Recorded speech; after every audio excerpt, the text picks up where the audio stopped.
Queridos irmãos, graça e paz, amém? Bom nós estamos juntos nesse domingo, dia do Senhor. Convido a todos a abrirem as suas Bíblias no Evangelho, no qual escreveu Mateus, no capítulo de número 5. Nosso foco hoje está no verso de número 4. Nós começamos a falar a respeito do manifesto do reino, o manifesto de Cristo Jesus. Chegamos na parte em que Jesus se assenta para poder ensinar, no chamado Sermão do Monte. Ele se assenta, os seus discípulos estão ali reunidos, e ele vai passar então a ensinar sobre as características daqueles que são servos do Senhor, daqueles que pertencem assim à sua santa família. E ele começa dizendo para nós que bem-aventurados são aqueles humildes. Nós vimos na mensagem de domingo passado, os humildes, os pobres de espírito, e se você lembra bem, nós falamos que os pobres de espírito, os humildes de espírito, são aqueles que reconhecem quem são, a sua miséria espiritual, que não há absolutamente nada que eles possam oferecer a um Deus que possui tudo. Na verdade, a única oferta que nós fazemos diariamente é a oferta do pecado, a única coisa, né? E aí ele se achega quebrantado diante da presença do Senhor, reconhecendo que ele não é merecedor. Esse é o pobre de espírito. Mas não basta apenas se reconhecer, não basta apenas saber quem é você. Você pode muito bem se reconhecer como um pecador e tudo bem, não é verdade? Quando a gente olha para da segunda das bem-aventuranças, nós vemos que bem-aventurados os humildes de espírito, porque eles também choram.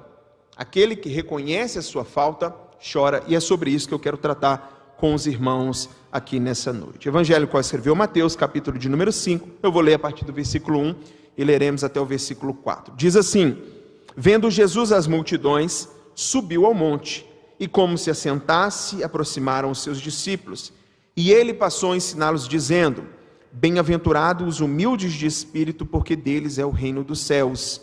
Bem-aventurados que choram, porque serão consolados. Repetindo o verso 4, bem-aventurados os que choram, porque serão consolados. Cristo Jesus, diante da tua presença, nós nos encontramos, e Deus, depois desses louvores, a igreja cantando essa coisa tão maravilhosa, que se apresentou diante de nós, ofertado diante da tua presença, nós ofertamos o nosso coração, a nossa atenção, assentados ouvindo a exposição da tua palavra. Por favor, fale conosco, em nome de Jesus, me usa para a honra e glória do teu nome, que o teu povo saia daqui transformado pelas verdades da tua palavra. A nossa oração é feita no nome daquele que faz infinitamente mais do que nós pedimos ou pensamos, no nome de Jesus. Amém e amém. Qual foi a última vez que você chorou e qual foi o motivo? Você consegue lembrar? Eu fiz essa pergunta tempos atrás, numa igreja onde eu pastoreava, para adolescentes. E eu confesso para os irmãos que eu não fiquei surpreso com o motivo do choro dos adolescentes, não. Um adolescente disse chorando assim: pastor, a última vez que eu chorei é por causa de uma série que eu estava acompanhando, e aí eu confesso, eu chorei. E a outra fala assim: para mim foi um filme romântico que eu estava vendo, e eu não consegui, foi muito lindo quando o casal ficou junto, e por isso eu chorei. O rapaz dizia assim: para mim a última vez que eu chorei foi na hora que meu time foi campeão, e isso, aquilo, outro, e falando da alegria. Nossa, pastor, você tem que ver como que foi emocionante. Eu confesso que lágrimas vieram nos meus olhos pela alegria da conquista ali. E tinha alguns que passavam ali ouvindo e disseram assim: se você quer chorar de verdade, é só você assistir a série fulano de tal, e citou o nome da série. Eu não me assusto com isso. Eu me lembro que nessa época, inclusive, tinha acabado de sair ali um dos filmes da saga Vingadores, e eu lembro de ter visto uma notícia no Instagram que me chamou a atenção, que foi uma jovem lá no Japão. Ela ficou tão tensa com a morte de um dos personagens do filme, que ela passou mal e foi levado para o hospital por causa da morte de um personagem de um filme. Eu não sei o que você pensa sobre isso, sobre essas lágrimas derramadas por filmes, por séries, por futebol, por heróis, ou seja o que for dessas coisas mais triviais. Mas eu confesso, irmãos, que eu entendo. Não estou falando, não digo que eu concordo, ou muito menos que está certo. Eu estou falando que eu entendo. Por quê? Porque a verdade é que nós reagimos a coisas que são importantes para nós. Nós reagimos, não tem como você ficar apático a algo que te move, a algo que é interessante, a algo que você goste. Eu não consigo ver, por exemplo, uma conquista dos meus filhos e não reagir, e não me emocionar, e não ficar com o coração contrito, entristecido de alguma maneira, né? Hoje, pela parte da manhã, a minha filha mais nova, a Laura, 5 meses, foi cantar parabéns para você. Ela pegou, juntou a mãozinha e ficou fazendo assim, o olho do pai.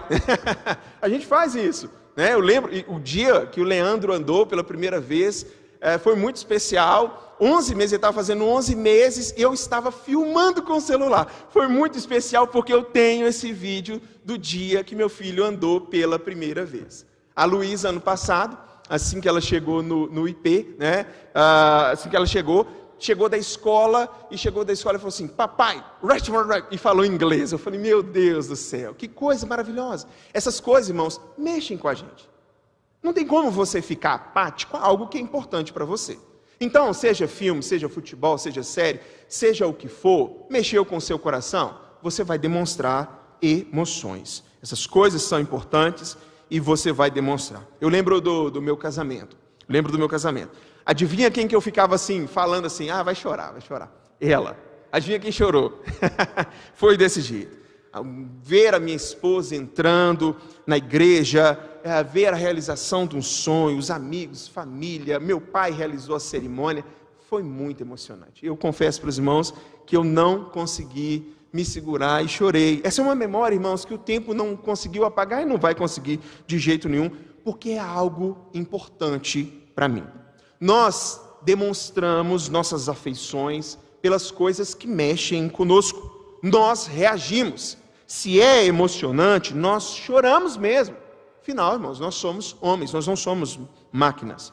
Talvez se eu te perguntar qual foi o motivo mais bobo pelo qual você já chorou, certamente sairiam aqui histórias engraçadíssimas. Minha esposa chora com uma certa facilidade. Ela chora vendo Titanic com toda certeza. Pode ser a 18ª vez, ela vai chorar. Esses dias ela estava em casa chorando porque uma moça de uma série tinha conseguido entrar na faculdade.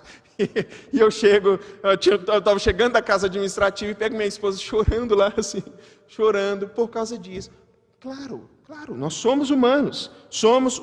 É um nível, é uma coisa boba? Mas é uma coisa que mexe conosco. Naquele momento era importante para ela, naquele momento falou fundo ao seu coração, mexeu com as suas emoções. Nós não somos robôs e não há problema algum em chorar. Inclusive para você, homem, que diz que homem não chora, não há problema algum em chorar. Na verdade, Alípio, o que acontece, o grande problema, muitas das vezes, é quando a gente não chora. O problema não é quando nós choramos. O problema é quando a gente não chora. O problema é quando você está seco ao ponto de que nada, nem ninguém é capaz de arrancar de você sequer uma expressão, uma lágrima qualquer. Os hinos mais lindos não mexem conosco.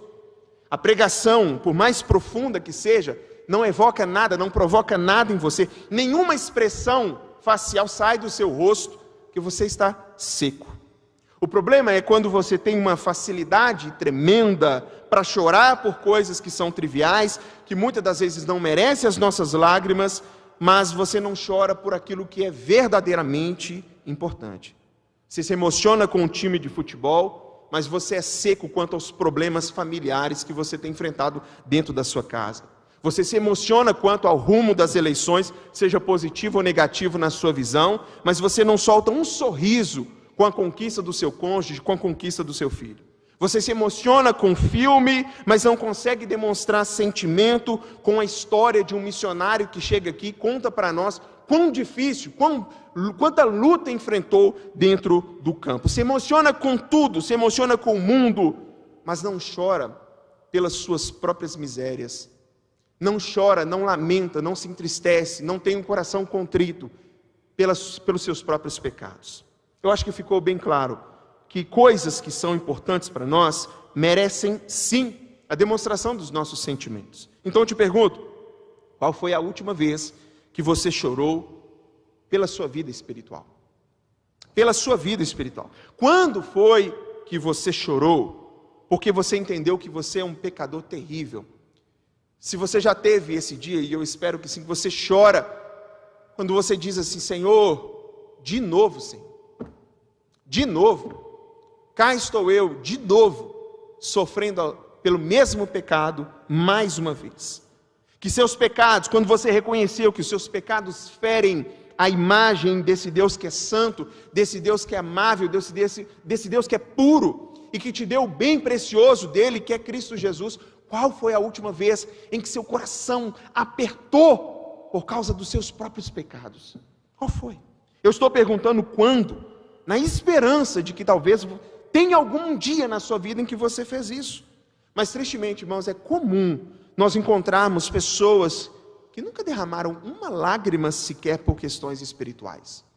Nunca tiveram os seus corações contritos. Nunca se desmanchou aos pés de Jesus, como, por exemplo, a mulher de Lucas 7, que lava os pés. Ela não está apenas contrita, ela está tão entristecida no seu coração, por causa do reconhecimento dos seus pecados, que ela lava os pés de Jesus, não com a água de uma bacia, ela lava com as lágrimas, secando com o seu próprio cabelo.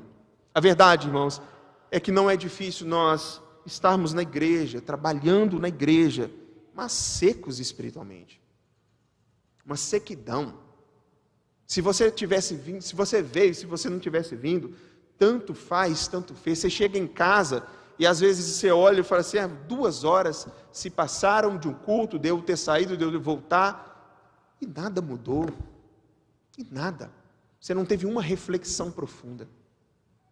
Não teve um senso de quebrantamento dentro do seu coração. Crentes que não choram mais, ou que nunca choraram. Pessoas amargas, que simplesmente assistem o culto, mas não cultuam de verdade. E acredite, existem esses 2 tipos de pessoas dentro da igreja nesse instante. Pessoas que vieram para assistir o culto. Pessoas que vieram prestar culto ao nome santo do Senhor. São pessoas que justificam às vezes a sua sequidão, dizendo que num culto racional não há demonstração de emocionalismo. E eu falo bobão, emoção e emocionalismo não são a mesma coisa. Não são a mesma coisa. Será que você que pensa assim, não leu o que Jesus disse? Jesus diz que felizes são os que choram. Eu sei, parece contraditório, porque a ideia de você estar feliz implica em você não estar chorando, excluiria lágrimas, mas não na ótica divina.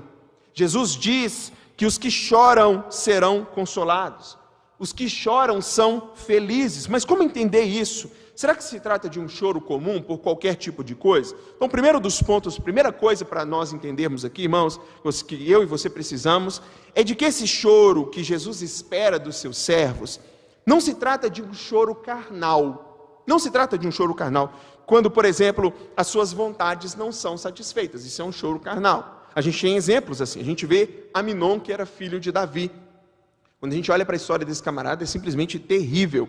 A Bíblia diz que Aminon se apaixonou pela própria irmã. E ele tentou possuir a sua irmã. Mas, puxa vida, deitar com ela vai ser incesto. Mas ele estava tão decidido naquele projeto maligno, que ele trama toda uma história para que ele pudesse ali, irmãos, ter o cumprimento daquilo que era seu desejo, e ele força essa irmã num ato vil. Resultado, força-se, deita com ela, possui a própria irmã, e logo depois, irmãos, que ele tem esse desejo satisfeito, ele sentiu aversão por Tamar, que era a sua irmã, e desprezou essa mulher, irmãos, como se fosse um bicho, enxotando ela para fora de casa. Ele chorou para conseguir aquilo que desejava. E o que ele desejava? Algo carnal, além de ser simplesmente cruel. Não é desse choro que Jesus está falando. O lamento por querer alguma coisa carnal. Não é também o choro de Acabe. A gente olha para a história de Acabe, ele deseja a chamada vinha de Nabote, né? Um plantio de Nabote, era perto do palácio, toda aquela questão. E aí, lá em 1 Reis 21, nos conta que Acabe fica extremamente entristecido, porque ele vira para Nabote: Nabote, me dá o preço. Não vendo, isso aqui pertence à minha família.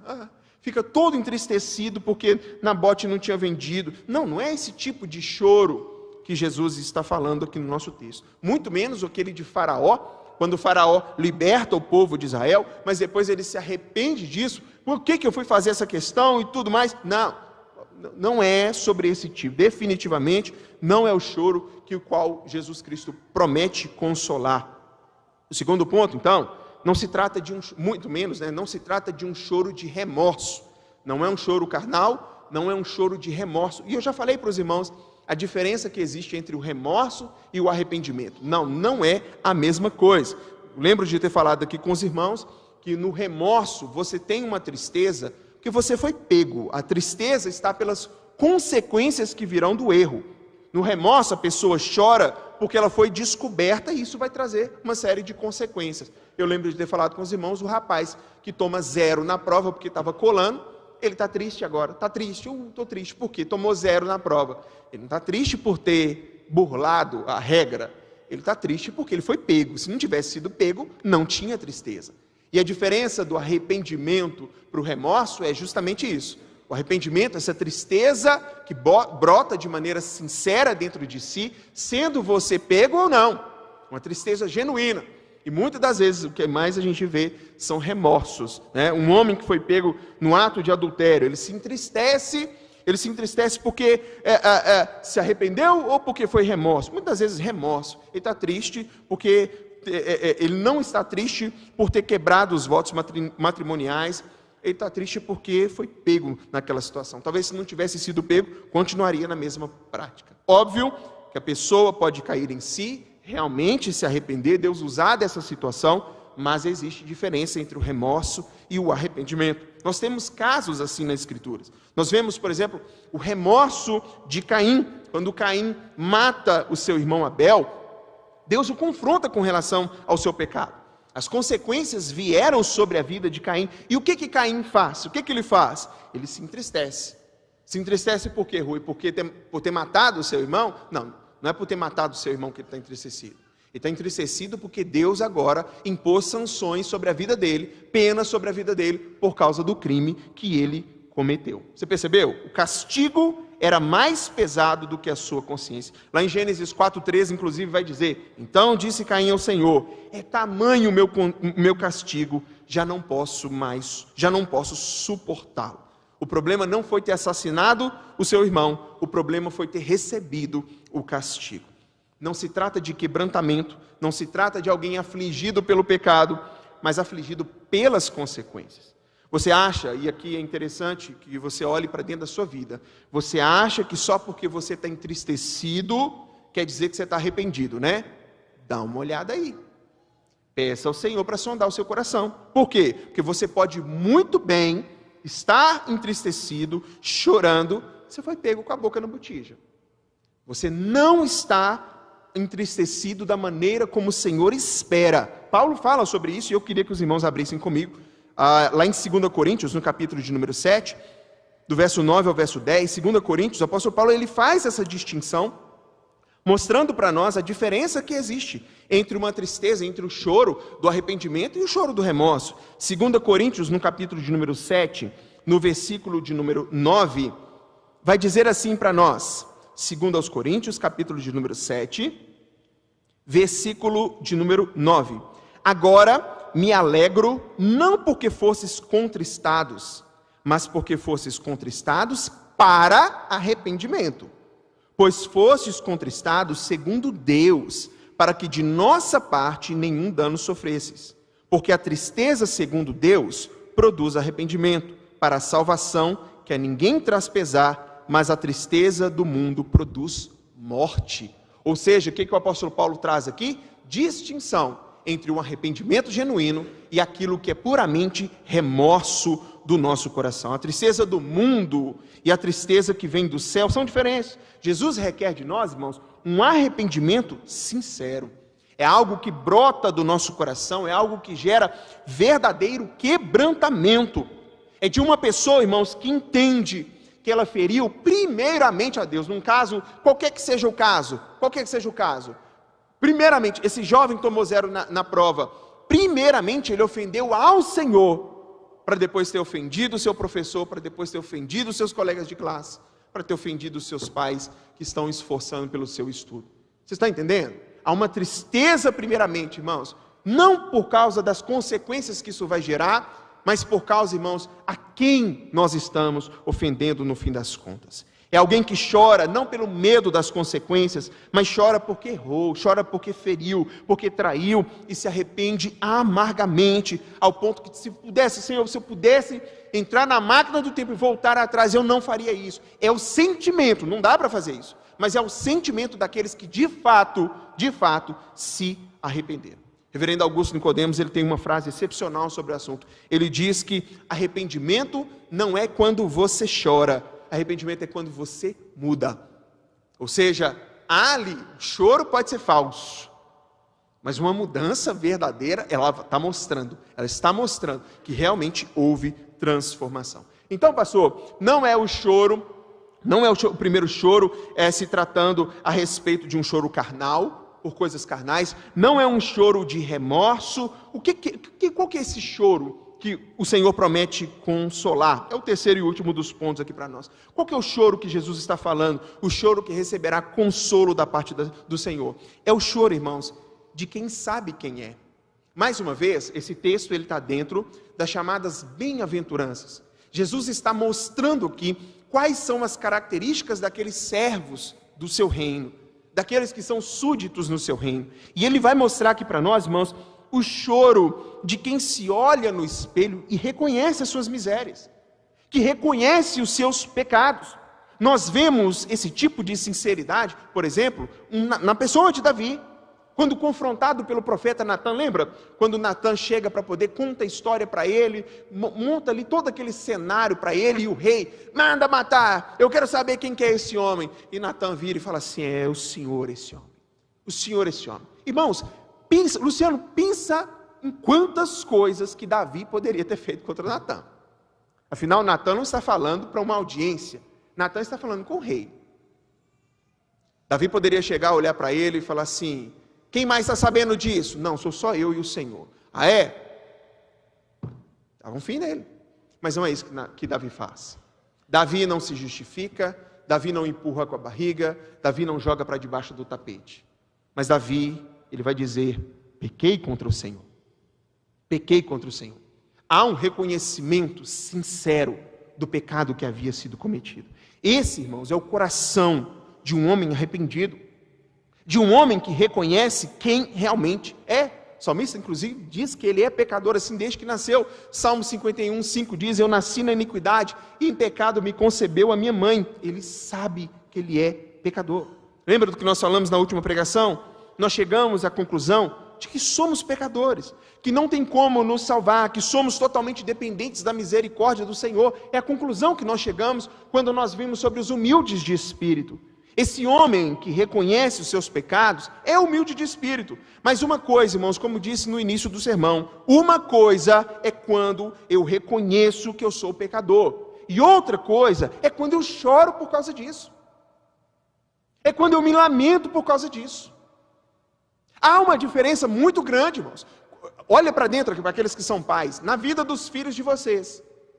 Há uma diferença muito grande. A gente fala assim: foi você que quebrou esse copo? Sim, fui eu que quebrei esse copo. Ótimo, ele reconheceu. O que isso provocou no coração dele? Ele está triste pela ofensa? Ele está triste pelo que fez? Às vezes não. Só reconheceu: sim, eu cometi o crime. Sim, eu fiz aquilo que é errado. Não é simplesmente se reconhecer. É difícil, Jacó, na verdade é fácil a gente ir por aí evangelizando, e os meninos que estiveram na caravana onde concordaram aqui comigo. A gente falava assim: olha, é por isso que eu e você somos pecadores. Kleber, a maioria das pessoas, a maioria absoluta das pessoas que nós abordamos, reconheciam que eram pecadoras. Agora, isso fez diferença para a eternidade? Isso fez diferença para elas olharem para dentro de si e falar: sim, eu sou um pecador, eu careço de misericórdia. Houve contrição? Na grande parte dos casos não. Há uma diferença entre apenas reconhecer que é pecador e outra coisa, chorar por causa disso, tá? Uma coisa é sabermos que nós somos pó, e outra é se lamentar por essa situação. Eu posso muito bem reconhecer que eu sou um pecador, que eu careço da misericórdia de Deus, mas não fazer absolutamente nada com isso. Uma coisa é confissão e outra coisa é contrição, que é diferente. Aliás, muitos dos nossos pedidos, e Charles Spurgeon dizia isso, que nós temos que nos arrepender dos nossos arrependimentos, porque muitas das vezes os nossos arrependimentos, irmãos, são muito mais confissões do que realmente contrições. Um coração compungido, Israel, um coração que clama, um coração que fala: Senhor, eu sou esse homem capaz de cometer essa loucura, tem misericórdia de mim. É isso que você tem feito? É essa a realidade que está diante de você? Você que tem ofendido ao Senhor, que tem pecado contra o Senhor, é esse o seu sentimento, é esse o seu coração, ao dizer: Senhor, me ajude, olha para mim, Senhor, veja o que eu fui capaz de fazer, eu me arrependo, Senhor, no pó e na cinza. É esse o choro do seu coração? Aqueles que são realmente salvos, vão fazer como Davi, eles vão reconhecer os seus pecados, e eles vão reagir, eles vão chorar por causa dessa situação. Lembre-se que nós nos manifestamos sobre as coisas que são importantes para nós. É esse o seu caso? Eu reconheço que eu sou um pecador. Eu reconheço que eu peco pelo que eu falo, penso, faço, deixo de fazer. Essas coisas entristecem o coração do meu Deus. Não há um que não vá chorar amargamente. E o chorar aqui, irmãos, envolve mais do que lágrimas. Eu estou falando de contrição do nosso coração. Ainda que as lágrimas não desçam pelo nosso canal lacrimal aqui, irmãos, o nosso coração chora, o nosso coração se entristece de uma maneira real. John Stott diz que é impossível, olha que frase, é impossível que encaremos a cruz de Cristo com integridade e não sintamos vergonha de nós mesmos. Sabe quando a gente canta assim: pela cruz me chamou, gentilmente me atraiu, a gente fica contrito ao olhar para a cruz. A gente, sabe, Fernando, dá vergonha. Não importa sua posição dentro da igreja, o pastor, o presbítero, o diácono, se você é crente, se você é servo do Senhor Jesus, você precisa reagir com relação aos seus pecados. Você precisa reagir. O apóstolo Paulo, quando faz análise da sua própria vida, ele, com tantos dons, tantos talentos, ele, um homem tão usado pelo nosso Deus, como foi 13 das cartas do Novo Testamento, um servo do Senhor, irmãos, excepcional. O apóstolo Paulo, o maior evangelista pós-Cristo, sem sombra de dúvida, nas coisas que realizou, na importância daquilo que realizou. E o apóstolo Paulo é aquele que vai dizer para nós assim: miserável homem que sou. Enquanto outros arrogam para si, na sua grandeza: eu sou o profeta, eu sou o apóstolo da nova geração, eu sou irmão do arcanjo, irmãos, a gente vê um homem como o apóstolo Paulo, nessa humildade, dizendo: eu sou o maior dos pecadores, eu sou um homem miserável. Essa é a disposição do servo do Senhor. A resposta dele, irmãos, é resposta do meu e do seu coração. Aqueles que choram por aquilo que realmente importa.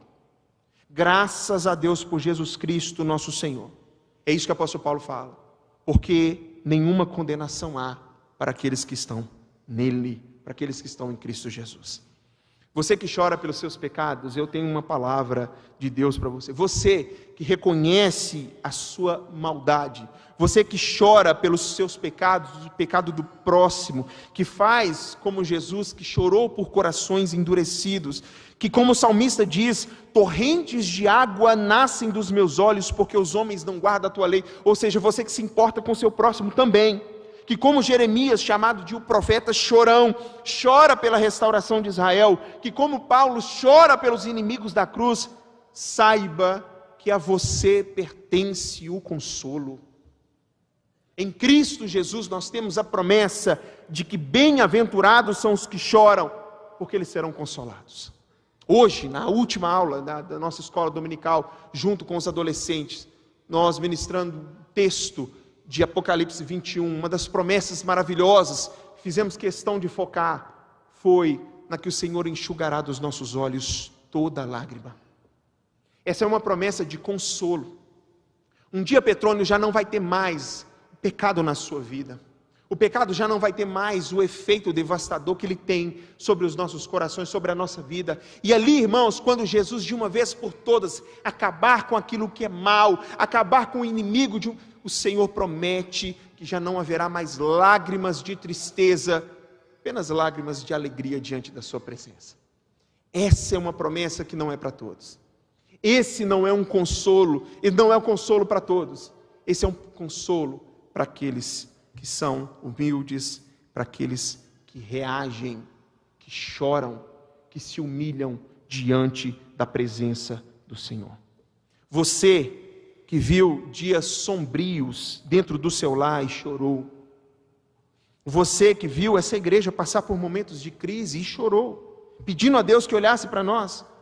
Você que tem clamado a Deus pela vida do seu filho, pela vida do seu esposo, da sua esposa, do seu parente, do seu amigo. Você que tem chorado pelo seu país, em nome de Jesus, não para. Não para, demonstra sim. Não cesse de chorar, de se entristecer com a tristeza que vem de Deus, porque há uma promessa para aqueles que choram: Deus te consolará. O próprio Deus trará consolo aos nossos corações.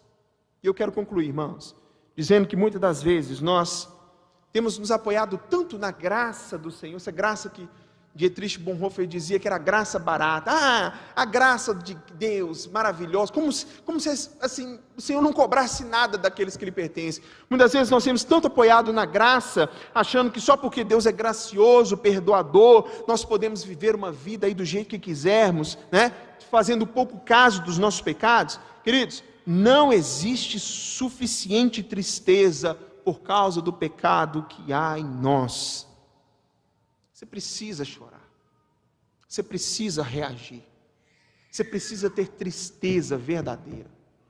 Há pessoas que às vezes, irmãos, adentram um gabinete pastoral. Pastor, eu estou aqui para confessar um pecado. Glória a Deus, o primeiro passo é esse mesmo.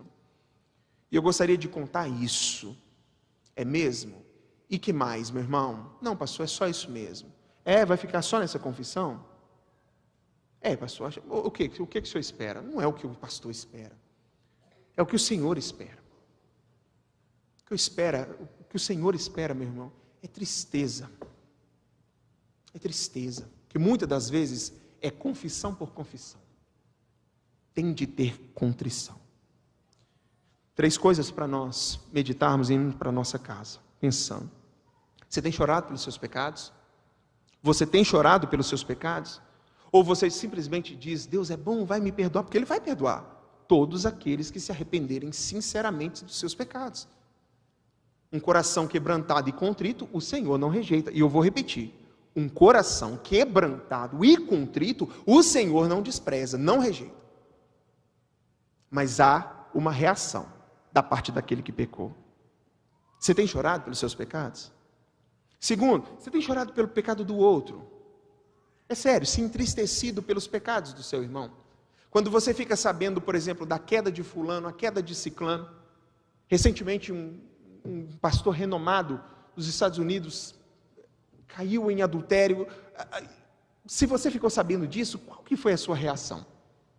Quando você fica sabendo disso, você diz assim: tá vendo? Para subir no púlpito, né? Parabéns. Você é desse tipo de pessoa? Ou você é aquele que diz: Senhor, tem misericórdia, Senhor, dele e de mim. Senhor, tem misericórdia. Você tem chorado pelos pecados dos outros? Chorando porque o filho da sua amiga abandonou Cristo? Chorando porque o mundo anda de pernas para o ar, na maneira como está? Primeiro, você tem chorado pelos seus pecados? Você tem chorado pelos pecados dos outros?